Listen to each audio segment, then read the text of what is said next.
Hey, Shalom, Israel. About to get started in a minute. Shalom, family. Most High in Christ bless you all.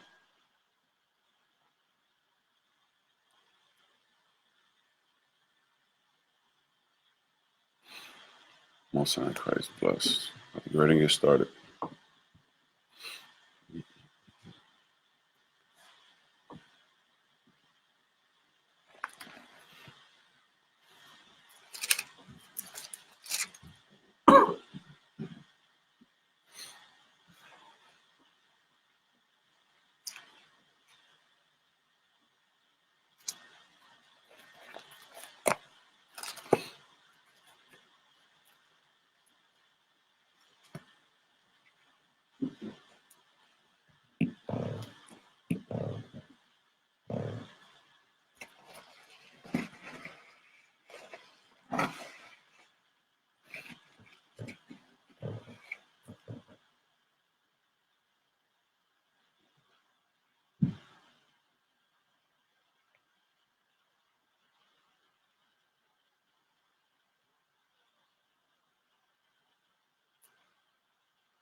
About to get started in a minute.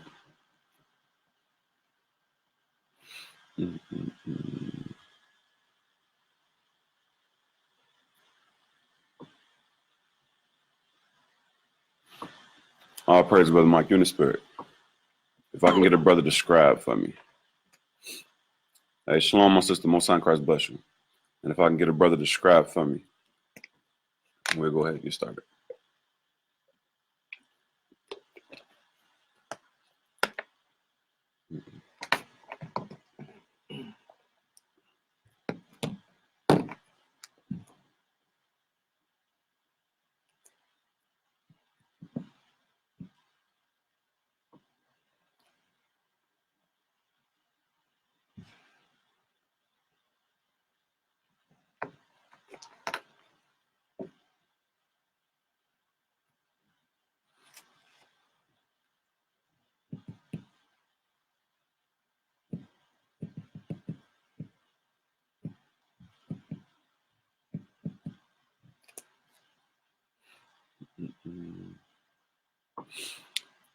If I can get a brother to scribe for me, I definitely appreciate it.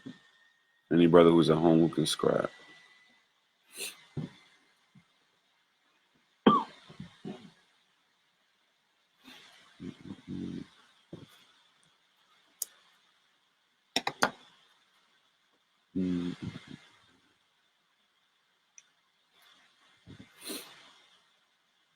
Is there any brother in Israel who can scribe?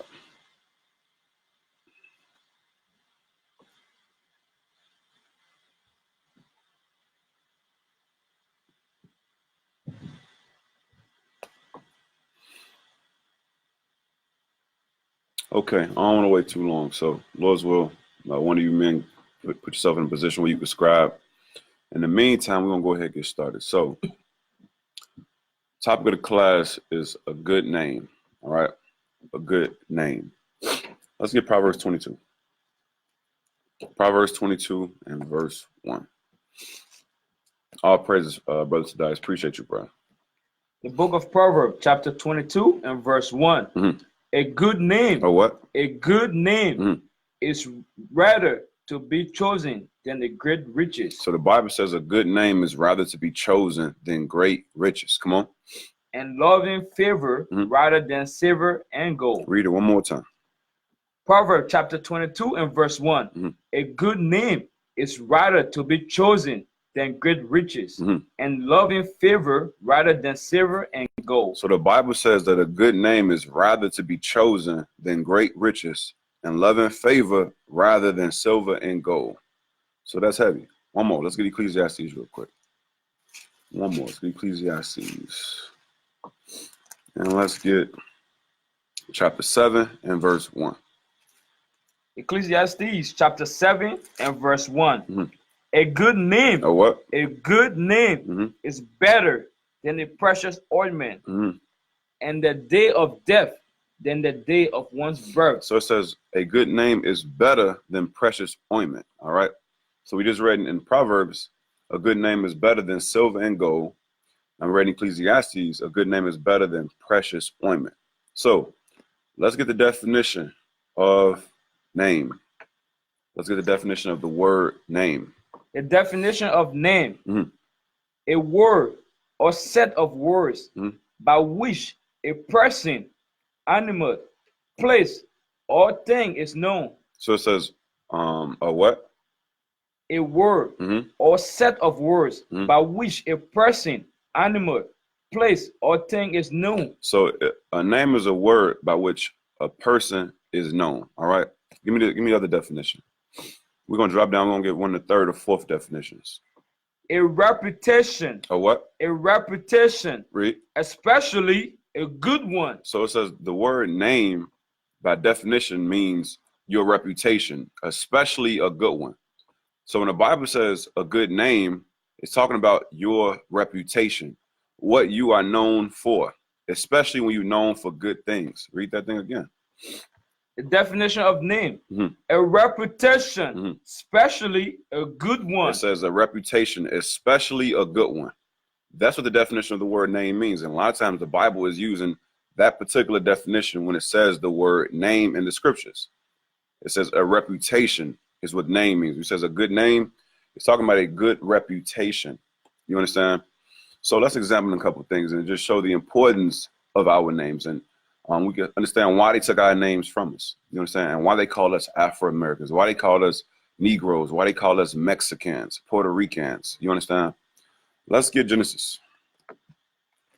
Let's just examine the importance of names and the function of names. All right. Let's get Genesis 25. Genesis 25, start at verse 25. Genesis chapter 25 and verse 25. And the first came out red all over like an heavy garment. And they call his name Esau. And they call his name Esau. Read on. Verse 26. And after that came his brother out, and his hand took hold on Esau's heel. Read. And his name was called Jacob. His name was called what? Jacob. His name was called what? Jacob. His name was called Jacob, right?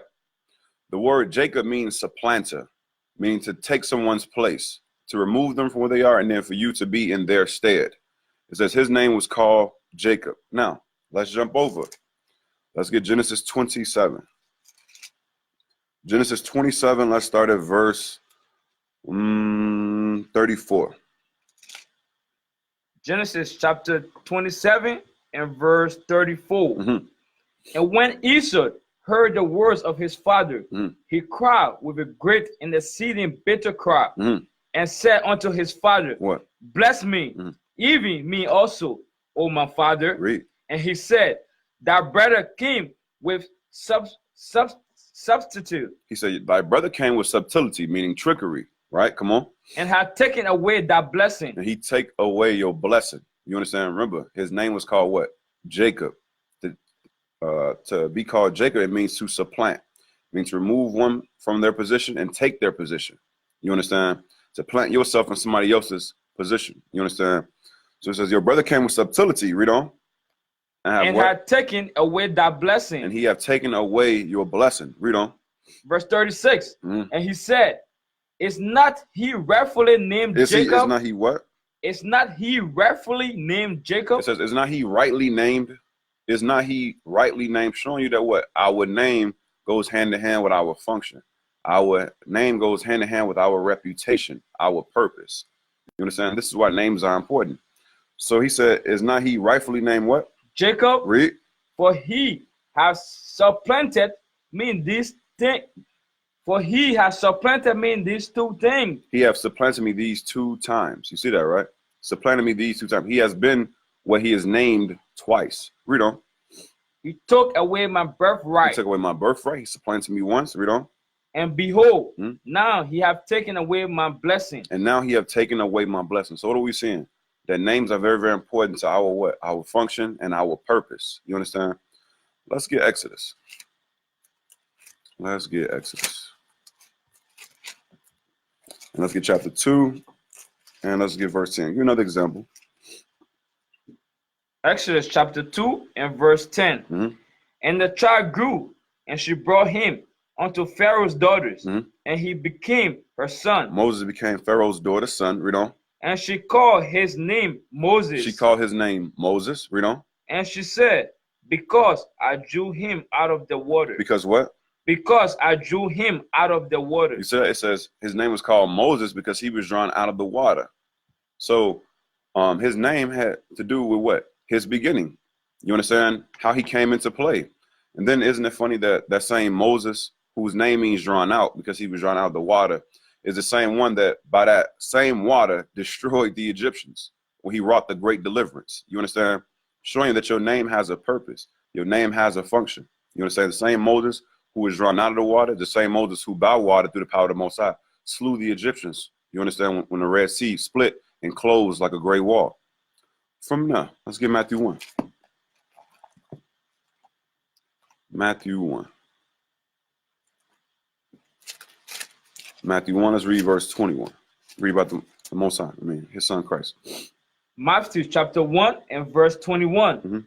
And she shall bring forth a son, and thou shalt call his name Jesus. Read.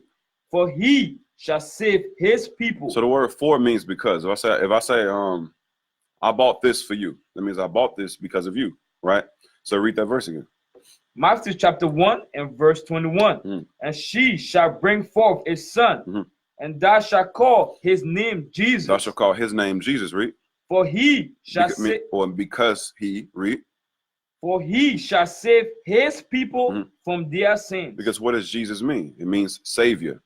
That's what Jesus means. It means savior. So your name is very, very important. So never should we get comfortable in captivity. Never should we get comfortable being called African Americans, Afro-Americans, Mexicans, Indians. You understand why? Because your name is very, very important to who you are and what you're doing on this earth. You understand?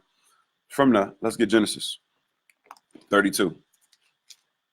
Because the Most High changes names. Genesis 32. And let's get verse 27. Genesis chapter 32 and verse 27. And he said unto him, what is thy name? And he said, Jacob. Verse 28. And he said, thy name shall be called no more Jacob. What do you say? Thy name shall be called no more Jacob. No longer shall you be called supplanter. You understand? Your days of supplanting are over. You've already fulfilled that function.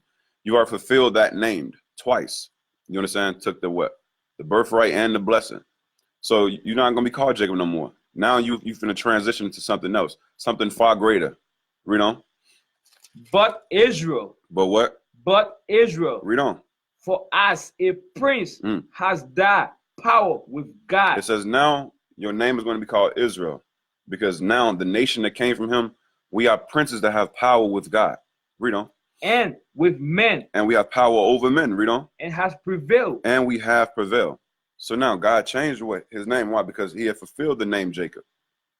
The name Jacob means to supplant. He had already committed that function twice. Birthright and blessing. So now God says, you know what? I'm going to change your name. Why? Because names are very, very important. Esau knows that name is important, and we're going to get that in history. Because remember, it says your name, by definition, is your reputation, especially a good reputation. So your name, what? Carries who you are. Your name carries your nation. Your name carries your history. You understand? Outside of your individual name as a person, your people, every nation on this earth has a name. You understand? What they're known for, what they're good at, what they're great for, what their glory is.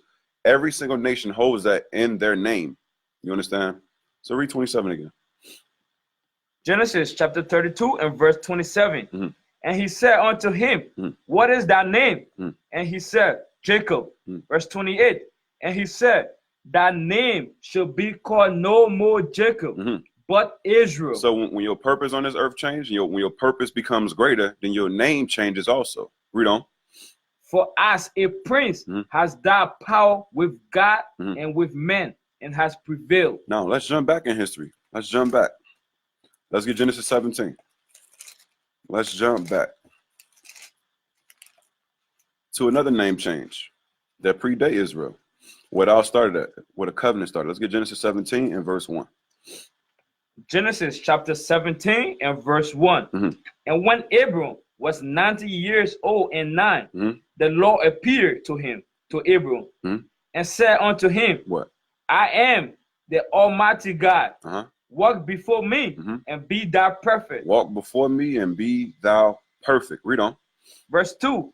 And I will make my covenant between me and thee, and will multiply thee exceedingly. Read. And Abram fell on his face, and God talked with him, saying, As for me, behold, my covenant is with thee, and thou shalt be a father of many nations. He says, you shall be a father of many nations. Read on. Neither shall thy name anymore be called Abram. You said that. So now that your purpose and your function is changing in this earth, your name must change also. You understand? It says, neither shall thy name anymore be called Abram. You understand why? Because what does Abram mean? Abraham just means a father of high stature. But he says, you're not just a father to one nation, you should be a father of many nations. So now that what? Your purpose is changing, your destiny is changing. What is God showing us? Your name must change also, because names are important. Reputation is important. You understand? Read 5. Verse 5. Neither shall thy name anymore be called Abram. Read. But thy name shall be Abraham. Thy name shall be Abraham. Read on. For a father of many nations have I made thee. You said that? It says, for a father of many nations have I made thee. You understand? Let's go into the scriptures and show how powerful our name was as a people. Let's get Deuteronomy 28. Deuteronomy 28. Deuteronomy 28, and let's start at verse 10. Deuteronomy chapter 28 and verse 10. And all people of the earth shall see that thou art called by the name of the Lord. What did it say? And all people of the earth shall see that thou art called by the name of the Lord. God told Israel that all people would see that we are called by the name of the Lord. Right now we're reading Deuteronomy 28, but we're reading the blessings. And one of the blessings was that all people of the earth would see that we are called by the name of the Lord. Read on. And they shall be afraid of thee. No, they're going to be equal with us. And they shall be afraid of thee. They're going to have respect for us. And they shall be afraid of thee. The Bible says they will be afraid of us. You understand? They will hear that we are called by the name of the Lord, and they will be afraid of us. So our name put fear in the other nations. Why do you think they have tried to block our name out from under the sun? Because our heritage puts fear in the other nations. Because it reminds them of what? Our destiny, our purpose. It reminds them of our function and our great reputation. That's what it reminds them of. Let's get Deuteronomy chapter 2. Deuteronomy chapter 2.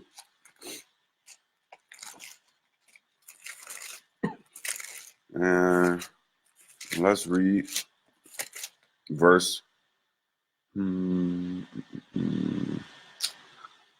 chapter 2 and verse 25. Deuteronomy chapter 2 and verse 25. This day will I begin to put the dread of thee. So God says, this day will I begin to put the dread of thee, and what else? And the fear of thee upon the nations. So God says, this day I'll put the dread of thee and the fear of thee upon the nations. Read on. That are honoring the whole heaven. That I where? That are honoring the whole heaven. That was a time period where every nation under the whole heaven feared us. And just the thought of us will put dread in them. You understand? We put rottenness into their bones. Just the thought of our people. Read that thing again. Deuteronomy chapter 2 and verse 25. This day will I begin to put the dread of thee and the fear of thee upon the nations that are under the whole heaven. Who shall roar? Who shall what? Who shall roar? Hear? Who shall hear a report of thee and shall tremble? They shall what? And shall tremble. Read. And be in anguish because of thee. So God says that the nations will hear report of us and be in fear and tremble and be in anguish with just the hearing of a report of our people. That's how powerful our name was. Remember, your name is your memorial. You understand? That's how powerful our name was as a people. That read the whole verse again. Deuteronomy chapter 2 and verse 25. This day will I begin to put the dread of thee and the fear of thee upon the nations that are under the whole heaven. Who shall hear report of thee and shall tremble and be in anger because of thee? They will tremble and be in anguish because of the thought of us, because of the report of our people. That's how heavy our name was. That's how great our memorial was, our report was. You understand? So over time, what happened though? Our people began to transgress against the Lord God commandments. But let's read about it. Let's read about the report. Let's get Judith 5. Judith 5, let's start at verse 6. And let's read the report. Judith chapter 5 and verse 6. This people are descendant of the Chaldeans. So it says, this people are descendant of the Chaldeans. Remember, Abraham dwelt in Ur of the Chaldees with his father. You understand?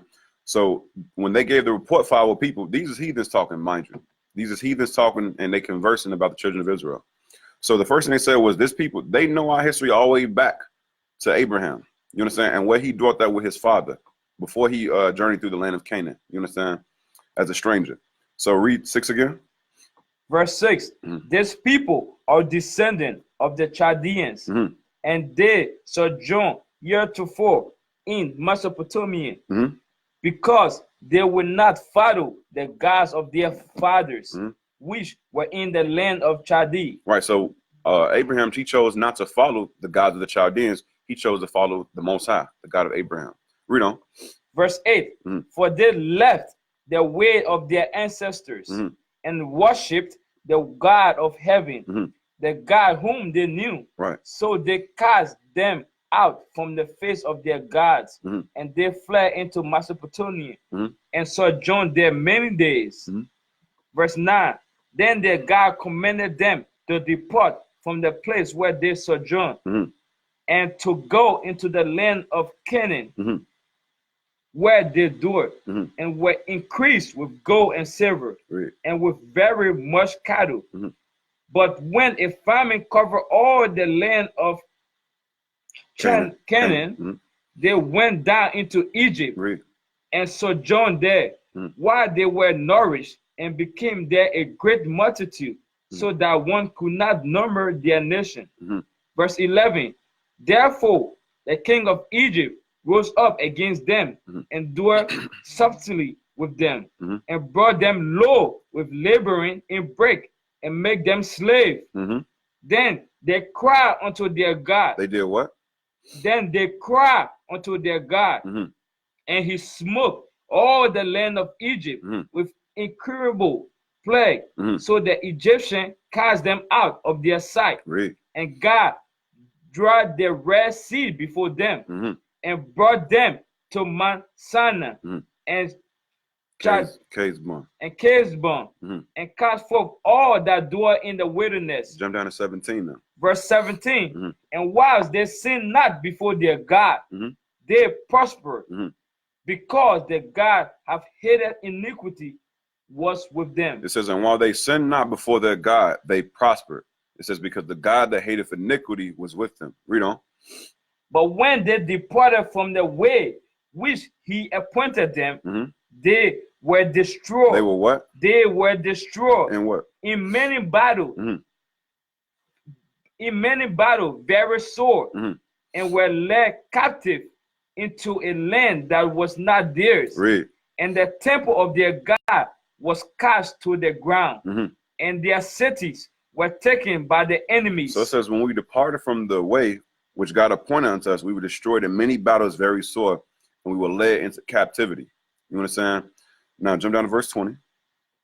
Verse 20. Now therefore, my Lord and Governor, if there be any error in this people, and they sin against their God, let us consider that this shall be their ruin, and let us go up, and we shall overcome them. So it says, if we sin against our God, if there be any error in us, that would be our ruin. So what do you think was one of the first things on the heathen's mind when we began to sin against our God? What do you think was one of the first things on the heathen's mind when we began to sin against our God? Let's read about it. We're going to go to Babylon Timbuktu. Balan Timbuktu by Rudolph R. Windsor. We're going to page 123. I want to read something. We're going to go to page 123. We're going to start at the third paragraph. The third paragraph, it states, it stands to good reason that if their ancestors observed these Hebrew rituals, they were surely Hebrews. So he was observing the way our forefathers dealt. He says it appears as if their customs show that they are Hebrews or the Israelites. We know. It is written, they have said, come and let us cut them off from being a nation. Mind you, we're not reading the Bible right now. We're reading Rudolph R. Windsor, who during this time period wasn't keeping Commandment 1. You understand? He might, to this day, might not be keeping Commandment 1. Lord's will he is, but brother was not a commandment keeper. He just studied history. You understand? Brother has a PhD, traveled the globe, archaeologist and historian. So what is he quoting? Go ahead. It is written, they have said, come and let us cut them off from being a nation. So no, was their main focus mass genocide and extermination? What was their main focus? Come and let us cut them off from being a nation. Read on. That the name. That the what? That the name. That the name or the memorial or the reputation. Read. Of Israel. Of Israel. These people, come on. May be no more in their remembrance. Why? Because our name, our memorial will put fear in them. Will put dread upon them. You understand? Will put anguish in their hearts. You understand? Read on. Like the black Jews in America. Some of the Jews of Guinea don't remember their original nationality. So he's making a comparison. You understand? He says, just like the black Jews in America, talking about you at home right now. You understand? He says some of the black Jews in Guinea, they don't remember their nationality. Read on. This disparable ignorance is... So he said this deplorable ignorance, meaning this unforgivable ignorance of not knowing your nationality. Read. Is attributed to various causes. So he says us not knowing our nationality, that deplorable ignorance is because of many different causes. Read on.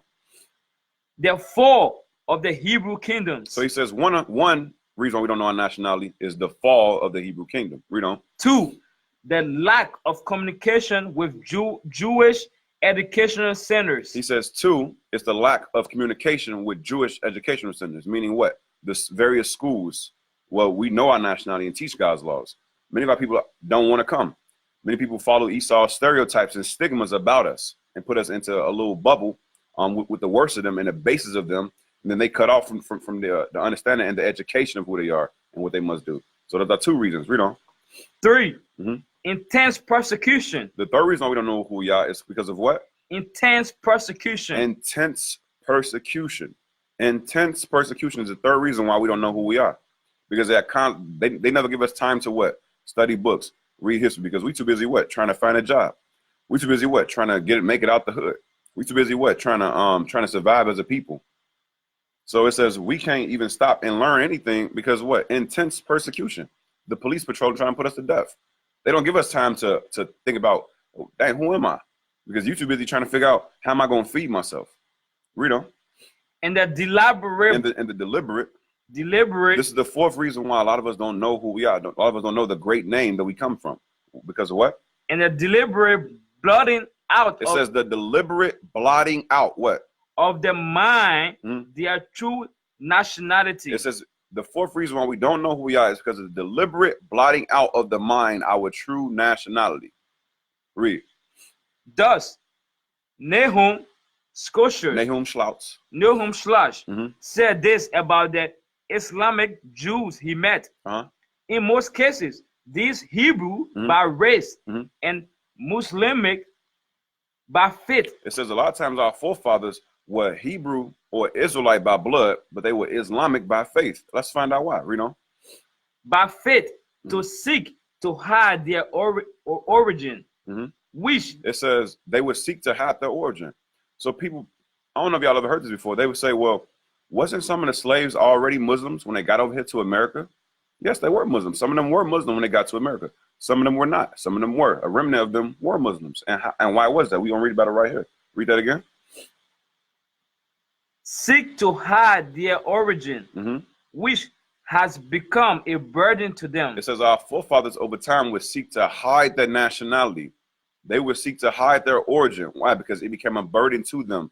Why? Because with our nationality, all the heathens become our enemies. You understand? All the heathens become our enemies, and we are enemy to them. You understand? So with that, knowing you Israel and being an Israelite, it's a great burden to a lot of our people. A lot of our people don't want to come into the truth to this very day because of that burden. Because they know that when you come back to your nationality, you come back to what? Being public enemy number one. Read on. In another example, the persecution of the black Jews in Portugal was so ruthless and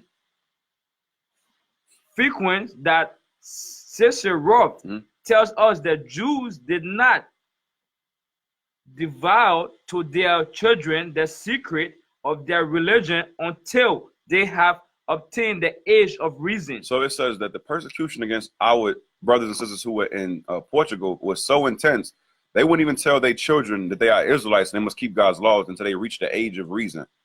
You understand? That's how great of a burden it was. They waited till they got of older age, maybe late teens, whatever the case may be, to tell them that you're an Israelite, to tell them that they must keep God's laws because of the intense persecution. Read on, there's more on that. The Hebrew religion is such that if you deny your religion, it says the Hebrew religion, or being an Israelite, is one that if you deny your religion, or you deny that you have to keep God's laws, read on, you will eventually deny your nationality. If you deny that we have to keep God's laws, you will eventually deny that you're an Israelite altogether. You understand? That's why when people go back to the world, what do they say? They say, I'm not an Israelite no more. Why? Because when you stop keeping God's laws, you will also deny your nationality. Because you know your nationality, your name comes with a function. Your name comes with a purpose. And that's what the Lord God gave us, his laws. So you're thinking, if you what? If you deny your religion, you will eventually deny your nationality. Read on. The sociologists and psychologists know and history have proven that if you deny your culture, if you deny your what? Your culture. What is our culture? God's laws. Culture, there's another word for heritage. What are those things? God's laws and our history. If you deny your culture, read. And nationality. If you deny your culture and nationality, read on. Over a long period of time. Over a long period of time, what's going to happen? You will totally forget it through a process of assimilation. You will do what? You will totally forget it through a process of assimilation. We're not even reading the Bible right now. It says, if you deny your culture and nationality over a period of time, you will totally forget your culture and nationality through a process of assimilation. You wanted to blend in and be like the other nations. Why? Because it's easier for you to survive that way. You understand? We are reading page 123. We started at the bottom paragraph and we read over to page 124. We only read the first paragraph. You understand? So now, let's get First Maccabees 1. Let's get back to the Bible for a second. Let's get First Maccabees 1 now. Let's go into the Bible and show the deliberate blotting out of our nationality. Let's go into the Bible and show the intense persecution. First Maccabees 1, start at verse 41.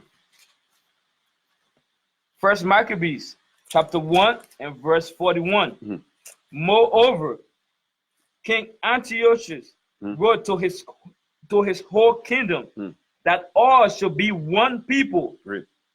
Verse 42. And everyone shall leave his laws. So notice the heathen. Notice the trickery of the heathen. It says King Antiochus wrote to his whole kingdom that all should be one people. Now, who was given God's laws? Only one nation was given God's laws, meaning that every other way is false. Every other way is vain. Therefore, it is easier to leave you a way that was vain and false in the first place. So when King Antiochus writes his whole kingdom that all should be one people, who are the only ones who have a serious problem there? The people who God chose, the people who God said are special. Because if we are special, that means no one else is. Because everybody can't be special or no one is. So when he's saying everyone should be one people, really it's us against them already. They are already one people. Y'all are all children of the flesh.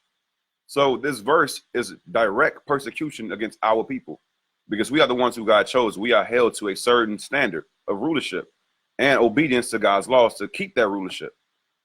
41 again. Verse 41. Moreover, King Antiochus wrote to his whole kingdom that all should be one people, Read. and everyone should leave his laws. It says, and everyone should leave his laws. Read on. So all the heathen agree according to the commandment of the king. Mm-hmm. Yea, many also of the Israelites consented to his religion. It says, many also of the Israelites consent to his religion. And why do we consent? Why do we do this when the Most High gave us everything? It's because of the intense persecution. Because when we would transgress, the Lord God will raise up heathens against us. You understand? We have always wanted to follow the ways of the other nations to this very day. You understand? Read on.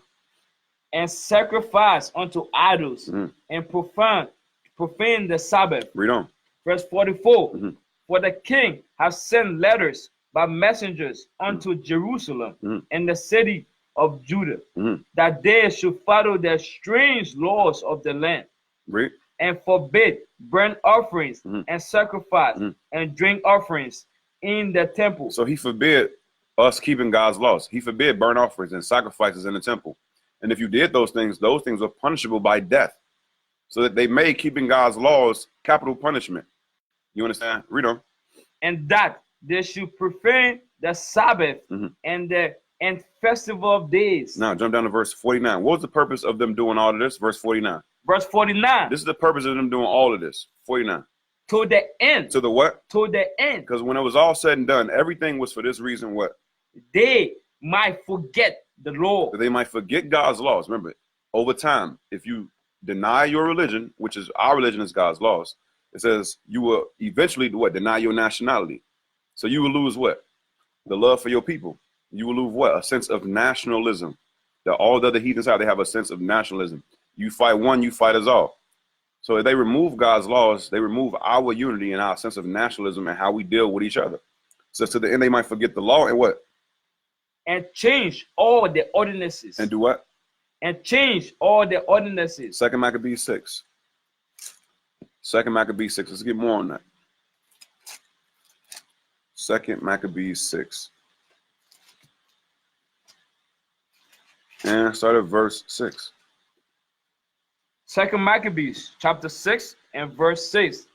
Neither was it lawful for a man to keep Sabbath days or ancient feasts, or to profess himself at all to be a Jew. What law did they set up? So read again.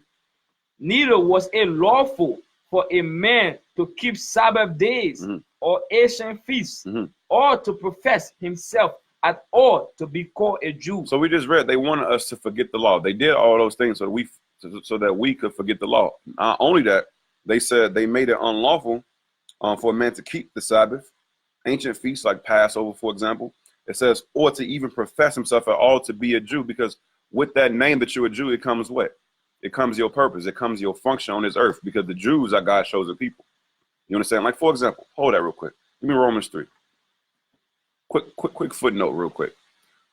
I'm going to tell you why they didn't want us calling ourselves Jews. Remember, your name is very important. Your name is your reputation. Romans 3 verse 1. Romans chapter 3 and verse 1. Here's what comes with calling yourself a Jew. Come on.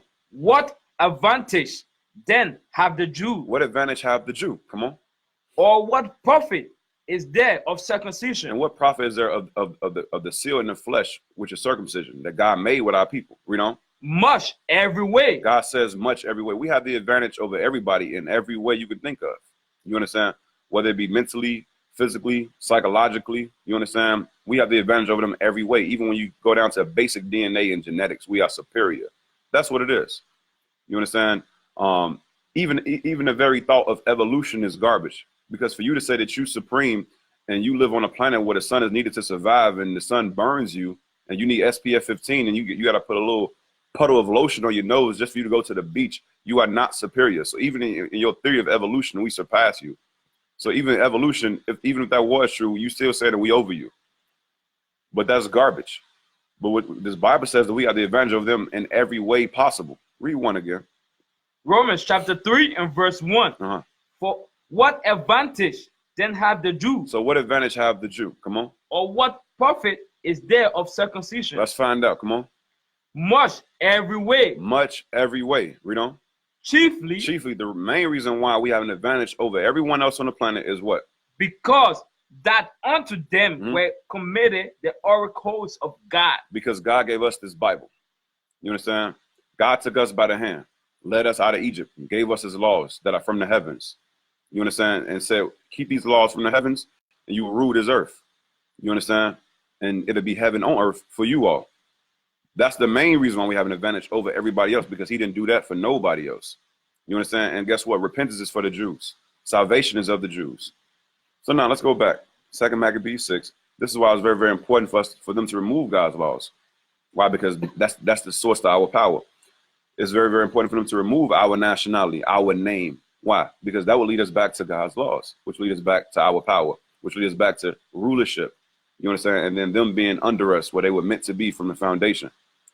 2 Maccabees 6 and verse 6. 2 Maccabees chapter 6 and verse 6. Neither was it lawful for a man to keep Sabbath days or ancient feasts or to profess himself at all to be a Jew. Now, Psalms 83. Psalms 83.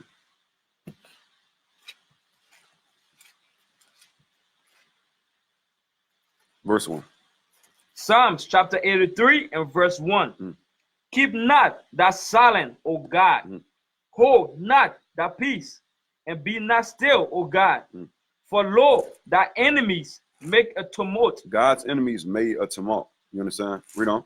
And they that hate thee, they that hate God, read, have lifted up the head. They have lifted up the head. Come on. They ruling over us. Come on. They have taken crafty counsel against thy people. They have done what? They have taken crafty counsel against thy people. They have taken crafty counsel against our people. Come on.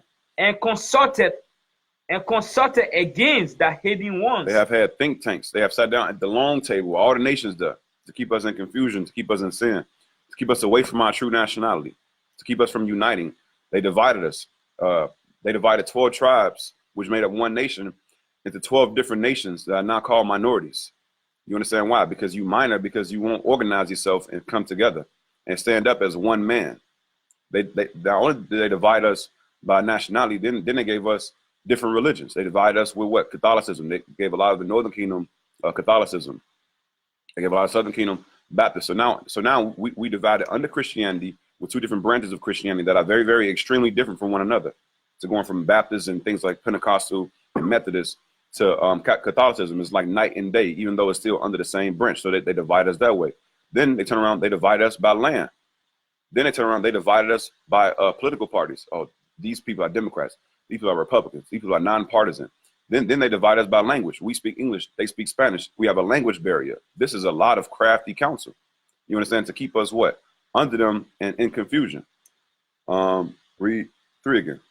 Psalms 83 and verse 3. They have taken crafty counsel against thy people. A lot of crafty counsel. I just gave a couple examples. Read on. And consulted against thy hidden ones. Come on. They have said, come and let us cut them off. What did they say? They have said, come and let us cut them off from being a nation. They said, come and let us cut them off from being a nation. Read. That the name no, of... No, not the name. That the people... That the name... No, that our physical bodies... That the name of Israel may be no more in remembrance. Their focus was not exterminating us. Their focus was exterminating our nationality. The remembrance of who we are. They said that the name of Israel, let us cut them off. When the Bible and the Most High use the phrase or the lingo that God will cut somebody off, the Lord God means kill them. That's what God means. But they don't mean that. Like, for example, in Northern Kingdom, they had an old saying, kill the Indian, save the man. You understand? Cut off the Indian, but save the man. Because we can make the man a slave. We can make the man a Christian. And if he becomes a Christian, he'll forever be a slave who loves master. You understand? So when they say cut them off, they mean cut off who we are and keep our body. And what? Make them copies like the Matrix. Me too. That's all what Jake is. If you don't know your nationality, you ain't keeping God's laws, you plug into Esau's system, you might as well be an Edomite. You might as well get you some sunblock, you know what I'm saying, and some khakis, and you good to go. Read that verse again, verse 4. Psalms 83 and verse 4. They have said, come and let us cut them off from being a nation, that the name of Israel may be no more in remembrance. You see that? That the name of Israel may be no more in remembrance. So it wasn't a physical extermination. You understand? It was a spiritual, a psychological cut off. You understand that the name of Israel may be no more in remembrance. So now, I'm gonna go into this other book. This book right here is this book is called Imperial Rome. All right, Imperial Rome. We're gonna read some out of it. Remember, they don't want to necessarily kill us in the flesh, but cut us off. Right? It says that the name of Israel may be no more in remembrance. So we're going to read we're going to read paragraph 1, page 7, paragraph 1. Read that. This is Imperial Rome by, who is that? Let's see. Edomite named Moses Hadass. So he probably Amalek too. Moses Hadass. More than likely he Amalek. All right. So let's read Imperial Rome, page 7. Imperial 1. Mm-hmm. Imperial page 7, paragraph 1. Not to know what happened before we were born. So these is Edomites. Remember, these books were never written to us, right? These books were never written for us. You understand? These books are eternal lines of communication to one another to carry on what? Their ideology, to carry on their dogma, to carry on their traditions and their mode of thinking to what? Their posterity or what? Future generations. All right. So when you read this, you have to read this like you are an Edomite who is coming up, passing on the literature of his forefathers to get a certain mindset. All right. So read what these Edomites say. Read what they say. Not to know what happened before we were born. So the Edomites say not to know what happened before we were born. Read on. Wrote Cicero. Cicero said this. Come on. It is to remain perpetually a child. It says not to know what happened before you were born with your people is to remain perpetually a child. Any man who don't know the history of who he is and where he comes from is perpetually a child. And you wonder why they call us boy. You wonder why they call our forefathers on the plantations boys. Read that thing again. Not to know what happened before we were born. Not to know what happened before we were born. Read. Wrote Cicero. Is to remain. It's to what? Is to remain. Read. Perpetually a child. It's to remain perpetually a child. This is why they call us boy. That's why they call our women girls. Because you don't even know your history. You're not an adult. If you don't know your history, you're going to be forever a child. Why do you think 30 is the new 20? Why do you think 30 is the new 40 is the new 30 or whatever the case may be? Because they don't know their history. They don't know who they are. They don't know their nationality. They have no charge on the planet. They have no function. They have no name. All they have is the slave name their parents gave them. Not understanding that a name is your reputation. It's not just what you are called by in definition 1.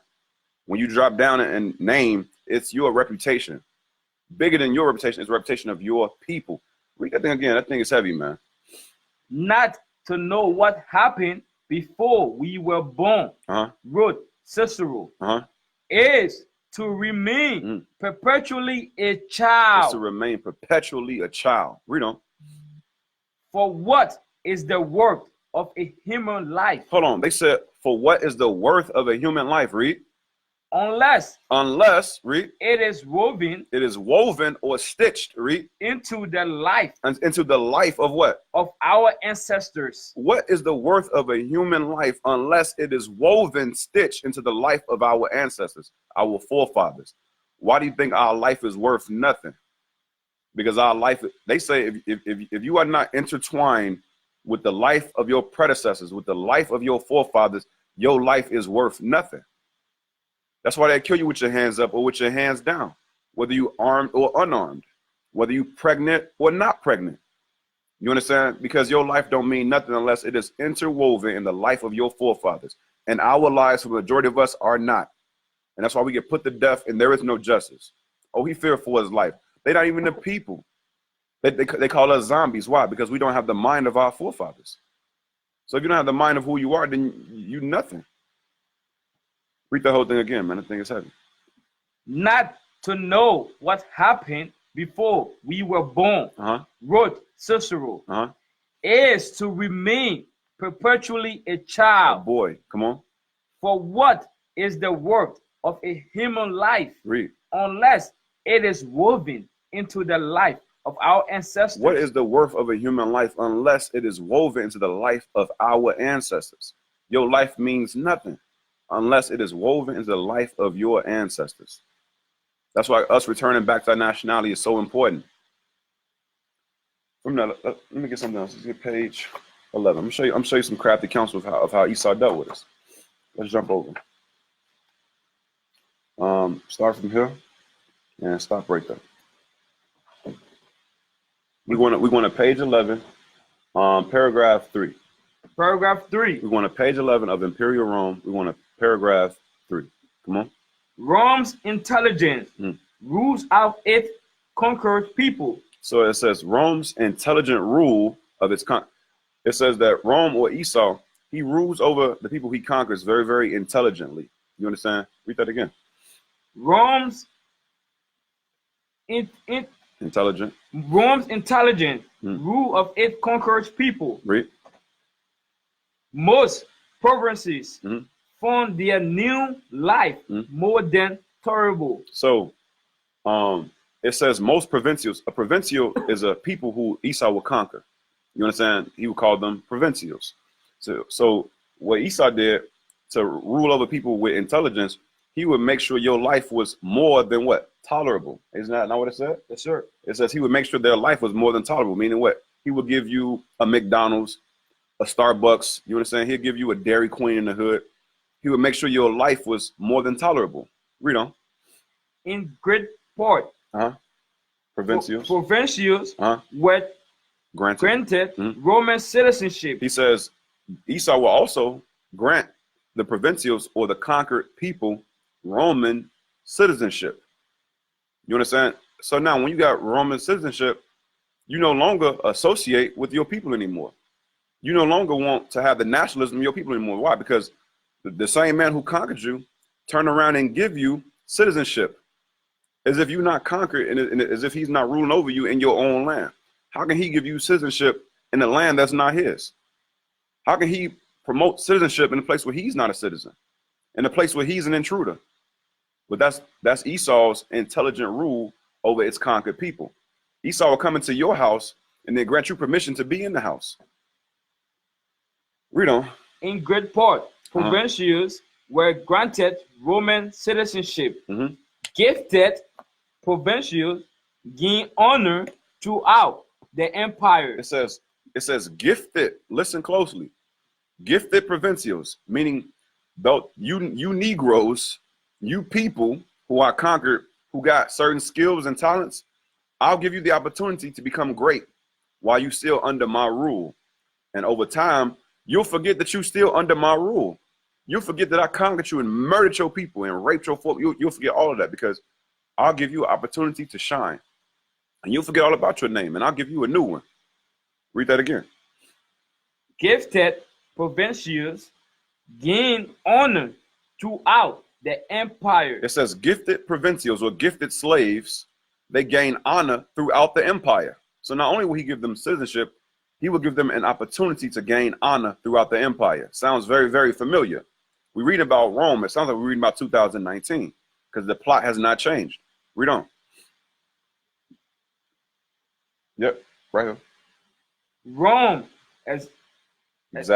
exacted tribute from the empire. Now read the last highlighted part. Rome infused all Romans, provincials, or metropolitan with a positive belief. It says Rome made sure that all provincials, or all of its conquered peoples, had a what?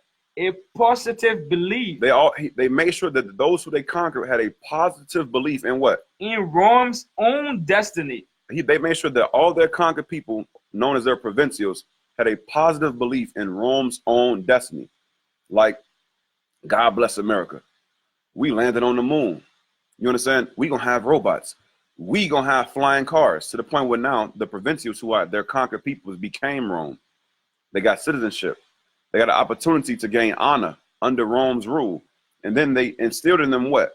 A sense of nationalism for a nation that's not even theirs. The same nation who was their enemies by right.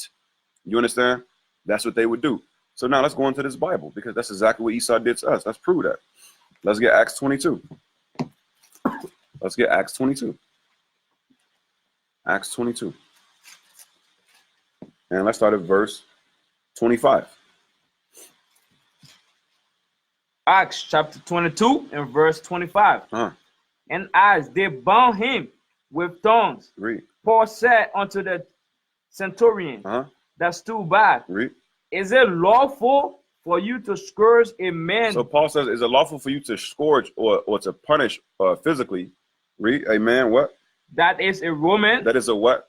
A Roman. So we all know that Paul was an Israelite from the tribe of Benjamin, according to Romans 11 and 1.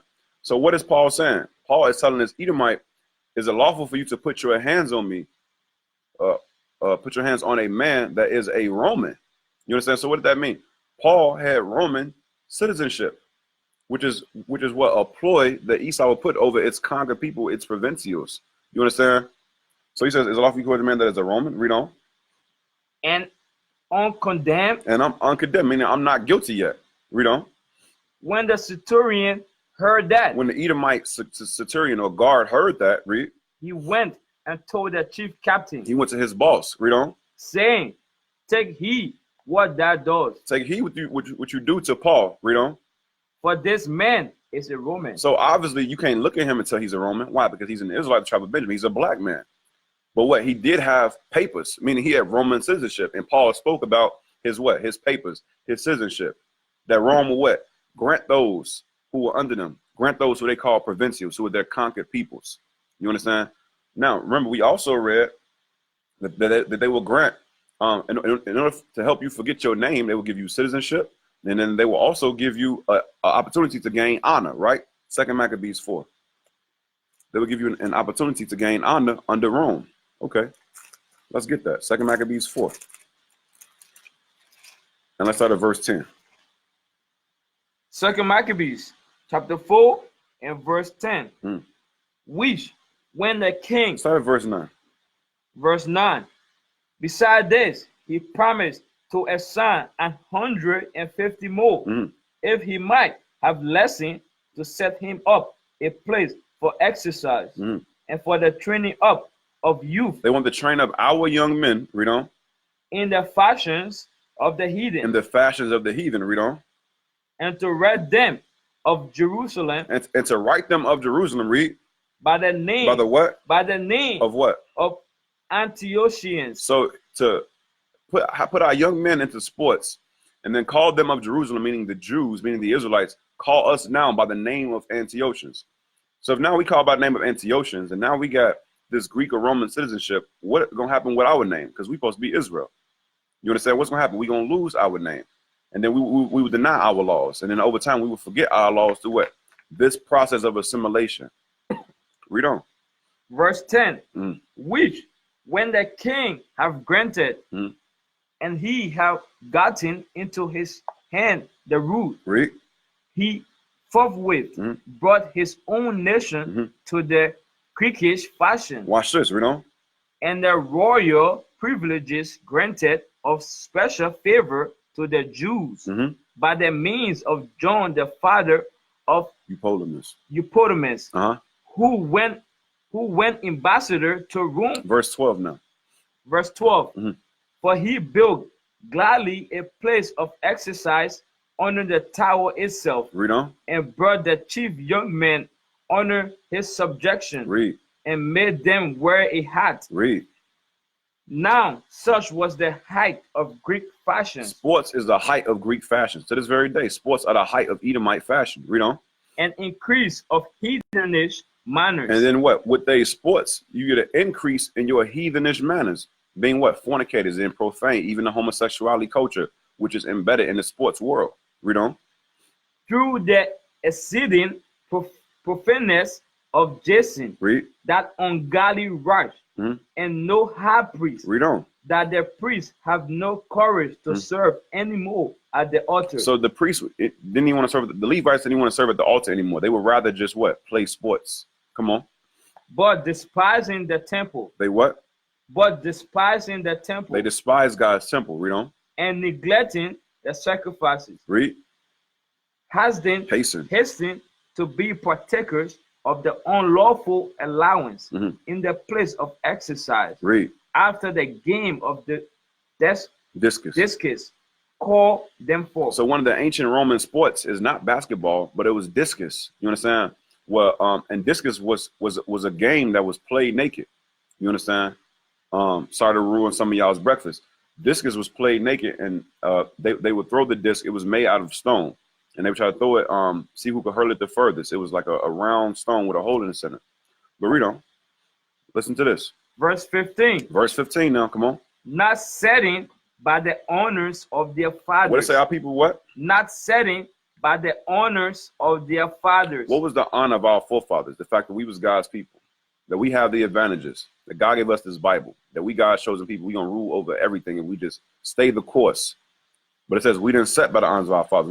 Meaning when it says not setting by the honors of our fathers, that was not enough for us. You understand? We were not content. Read on. But lacking the glory of the Grecians, best of all. It says we like the glory of the Grecians best of all. Read on. By reason whereof so calamities came upon them, for they have them to be their enemies and avengers, whose custom they follow so earnestly. It says we followed the customs of our enemies so earnestly. Why? Because that was Rome's intelligent rule over its provincials or conquered peoples. Give them citizenship. Make them feel like they're one of us. Give them a way to obtain fame and glory and honor. Give them sports, the greatest of them. Make them gladiators. You understand? Read on. And whom? And unto whom? And unto whom they desire to be like in all things. It says our forefathers desired to be like the Edomites in all things. Meaning what? That comes with their women. It says we desire to be like Esau, Edom, in all things. How did that start?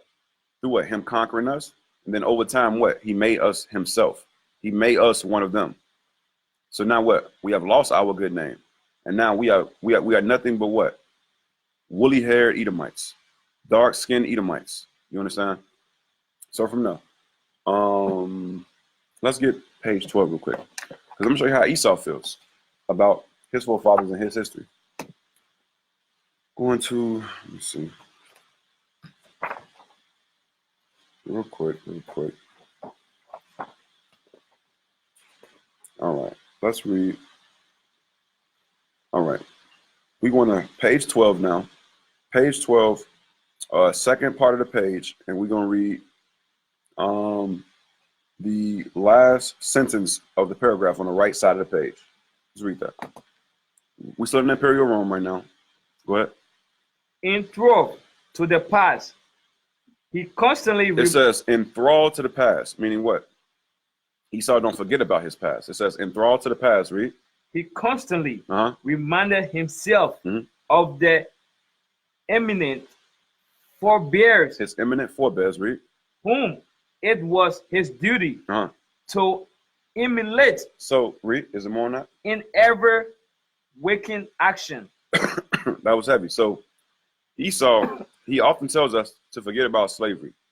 Forget about what happened to us. You understand? Forget about Jim Crow.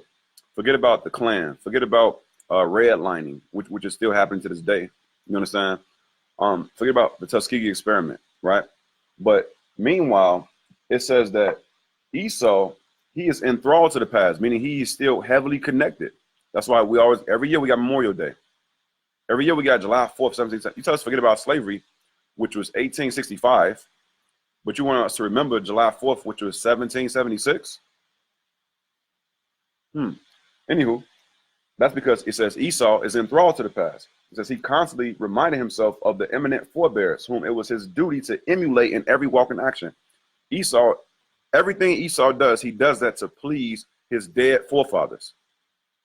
The way Esau deals with us, with his violence and his hatred and his torture, he does that to be in the spirit of his ancient forefathers who enslaved us and murdered us and conquered us. You understand?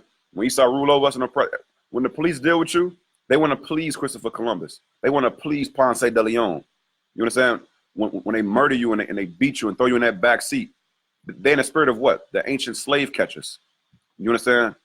Who kidnapped us from our land over there in West Africa and all throughout the regions of Africa and through the islands. What spirit are they in? They are emulating the spirit of their eminent forebears, meaning their parents that came before them. In every waking action, they are trying to resemble the way that they have always been. Meanwhile, we talking about, can we all just get along? No, because our forefathers didn't get along with the heathens. We destroyed them. We used to cut their heads off and hang them up. We would put our foot over their neck. We would chop them into pieces. You understand?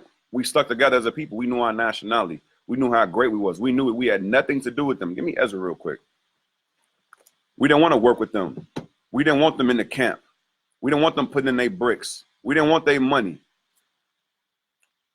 Ezra 4. Give me verse 3. Ezra chapter 4 and verse 3. But Zerubbabel and Joshua and the rest of the chief of the fathers of Israel said unto them, Read. Ye have nothing to do with us. The heathens wanted to join us. But our forefathers said what? Ye have nothing to do with us. Read. To build an house unto our God. We told the heathens they have nothing to do with us. Read on. But we ourselves. No, we gonna ask for them. We gonna let them come into the camp with us. But we ourselves Read. Together will build unto the Lord God of Israel. Read. As King Cyrus, the king of Persia, have committed us. So we said, y'all have nothing to do with us. We should be trying to emulate that spirit in all of our waking actions. You understand? The austerity of Moses, the austerity of Ezra, Nehemiah, Zerubbabel, in every waking action. Because guess what? Esau is doing it. And he's communicating that thought process to what? The oncoming generations, because they got this book also. This book is not for us. This book is for them. You understand? Let's get Job. Because the Bible encouraged us to do the same. Let's get Job 8. Job 8, let's read verse 7. Job chapter 8 and verse 7. Though that beginning was small, yet that latter end shall greatly increase. For inquire, I pray thee, of the former age. It says, inquire, I pray thee, of the former age. Meaning we should be concerned with our history, how our forefathers dealt in the spirit, how they ruled this earth and how they carried themselves. Read on. And prepare thyself to the search of their fathers. We should be trying to search out the history of our forefathers so that we can what? We can emulate them in every waking action. Read on. For we all, but of yesterday. Because we as individuals, we are nothing but of yesterday. We just got here. We don't understand our role. In order for you to understand your role, you must understand all the history of your forefathers. Because we are but of yesterday. Meaning what? We don't have any value without being what? Interwoven with our ancestors. Read on. For we are but of yesterday, and know nothing, because our days upon earth are a shadow. You said that because our days upon the earth are a shadow. You understand? So now, from now, let's get Psalms 87. Psalms 87.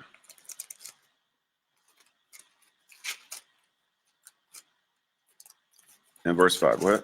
Psalms chapter 87 and verse 5. And of Zion it shall be said, this and that man was born in her. So what is that saying? Start at verse 4. Verse 4. I will make mention of Rahab and Babylon to them that know me. Behold, Philistine. No. Yeah, go ahead. Behold, Philistine and Tyre with Ethiopia. This man was born there. So what is God showing you in verse 3? God is showing you that every nation has a great man that was born there. Every single nation. You understand? And then when you jump down, read verse 5 now. And of Zion it shall be said, this and that man was born in her. It says this and that man was born in her. Read on. And the highest himself shall establish her. You see that? And the highest himself shall establish her. Read on. The Lord shall count when he wrote up the people that this man was born there. Read. Selah. Read. As well the singers. So we got the best singers. Read on. As the players on instruments. And the players of the instruments. We got the best of them. Read on. shall be there. Read. All my springs All of God's springs, meaning his greatness, read. are in thee. It's all in us. You understand? That's the advantage that we have over them. We should remember that. We should be intertwined with the history and the memorial of our forefathers. I'm gonna pause this stream and I'm about to do a part 2.